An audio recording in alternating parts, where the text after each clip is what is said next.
Olá, tudo bem? Eu sou a professora Tassiana, professora de língua portuguesa, e o assunto da nossa aula de hoje é escrita, oralidade, variações linguísticas.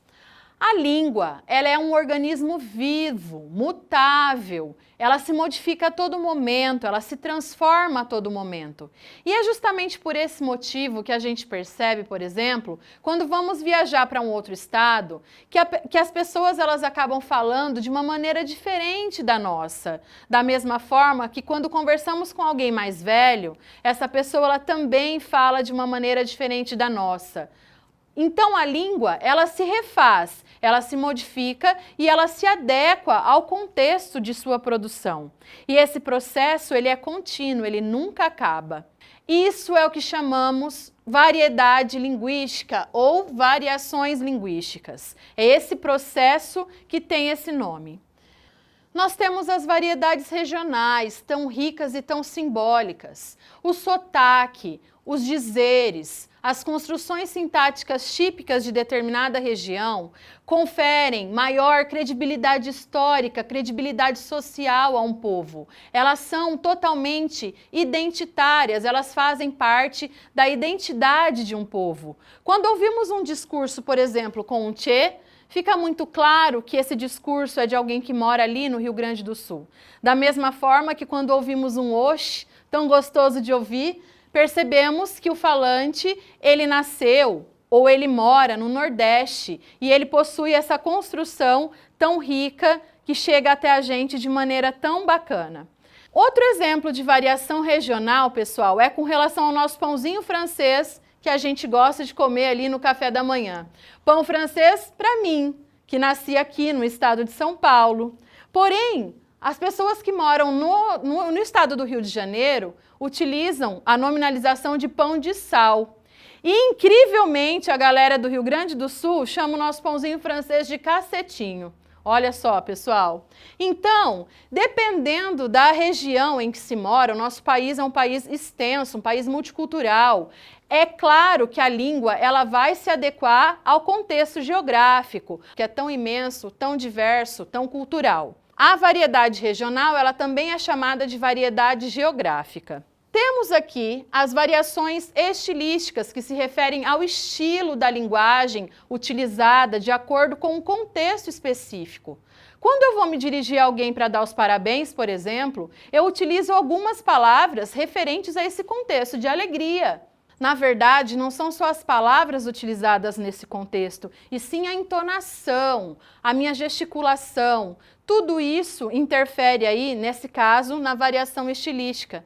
Da mesma forma, eu me comporto de forma totalmente oposta quando eu vou dar os pêsames para alguém, por exemplo, né? É uma situação em que a linguagem ela tem que se adequar a esse contexto de pesar, esse contexto de tristeza. Nós temos aqui, pessoal, a variedade histórica da língua. Como eu disse no início da aula, a língua é um organismo vivo que vai mudando constantemente. E a variação histórica, ela prova isso pra gente. Vamos imaginar o seguinte contexto. Imagina o teu crush te chamando para fazer um convescote. O que será que você ia responder para ele? Convescote, pessoal, é uma palavra que foi muito utilizada ali, finalzinho do século XIX, início do século XX. E ela quer dizer, na verdade, piquenique. Só que a gente observa que essa é uma palavra que já entrou em desuso. Ninguém mais utiliza convescote. Ninguém chama o crush para fazer um convescote. Não existe contexto para isso mais. Da mesma forma, nós inserimos novas palavras na nossa língua que lá no século XIX, início do século XX, não eram utilizadas. Belo exemplo são os estrangeirismos. Se você perguntasse para alguém ali do século XIX o que é um shopping, com certeza essa pessoa não saberia te responder. Temos as variedades sociais. O que, na verdade, tem por trás de uma fala quando eu digo que o sotaque de determinada região é mais legal, que o sotaque de determinada região é feio, que o sotaque de outra região ele é bonito?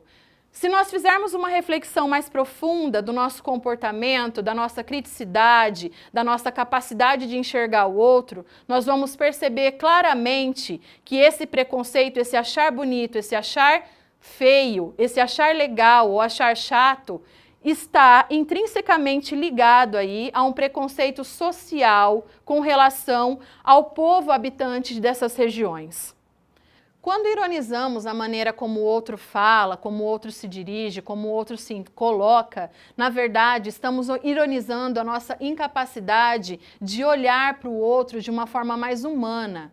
Nós estamos ironizando a falta de escolaridade, nós estamos ironizando o território qual o outro pertence, nós estamos ironizando os valores culturais pertinentes ao ser. Presta atenção nisso, pessoal. Eu rio de quem nessa situação? Eu rio de mim mesmo, dessa incapacidade, ou eu realmente estou achando engraçado todo esse contexto que de engraçado não tem nada, não é verdade? Há que se manter também o conceito da diferença existente entre uma linguagem coloquial e informal e a linguagem formal e a variedade padrão. A linguagem coloquial é aquela linguagem do dia a dia, que permite desvios, é a variedade mais informal, da situação de fala, das economias linguísticas, do né, do ok. E a variedade formal da língua, ela está atrelada à variedade padrão, ao domínio da gramática normativa, aquela gramática que a gente aprende na escola. Ela confere formalidade, ela confere respeito, muitas vezes, em algumas situações, e ela confere também um domínio da gramática, domínio da língua portuguesa. É justamente por isso que ela é tão solicitada no contexto de produção escrita dos exames, que fazemos tanto na escola quanto nos vestibulares. Temos também a gíria e o jargão. A gíria é um tipo de linguagem utilizada principalmente em grupos sociais específicos. Temos a linguagem própria ali dos surfistas, temos a linguagem própria dos skatistas. Quem não pertence a esse grupo tem uma certa dificuldade em realmente entender o que está sendo dito pela comunidade linguística presente. Qual é a diferença, então, da gíria para o jargão? O jargão ele se refere a um tipo de linguagem viciada, um tipo de linguagem comum a uma comunidade linguística e também a uma linguagem mais técnica, pertinente a um grupo específico. Temos aqui o preconceito linguístico e o preconceito social. Eu, com esse sotaque lindo do meu R retroflexo, do porta, porteira, portão de São José do Rio Preto, interior de São Paulo, já sofri muito preconceito linguístico com relação a esse sotaque.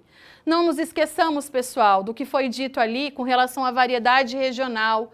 O preconceito linguístico, ele está associado a um preconceito social de quem mora no interior, por exemplo, é o caipira, é a pessoa que não domina conteúdos, é a pessoa que não teve acesso à educação.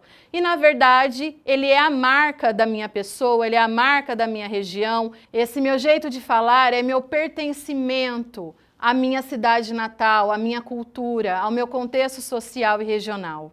Recapitulando alguns conceitos.